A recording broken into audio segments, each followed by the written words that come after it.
1, 2, 3, 4. היא כל כך יפה ועכשיו היא בשמירה, דודי יושב איתה. זו סיבה טובה לצאת עכשיו לריצה. אפשר כוס מים בבקשה? ספציפית הלחות הורגת פה. בבריכה תשב, כל החבר'ה נתלהב, והחיילות אין חולצה עליי, המכנס קצר מדי, המני יהיו הזקות. כל השבוע אני לא רגוע, לא דיברתי עם אישה שנים, הייתי מוכר לה את הנשמה של שכטר, כי אני במכינה של בנים.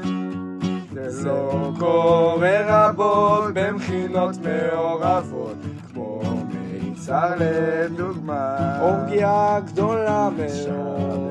יש אורגיות לפחות ככה שמועות.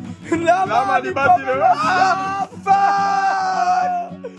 כל השבוע אני לא רגוע, לא דיברתי עם אישה שנים, הייתי מוכר לה את הנשמה של שכטר, כי אני במכינה של בנים.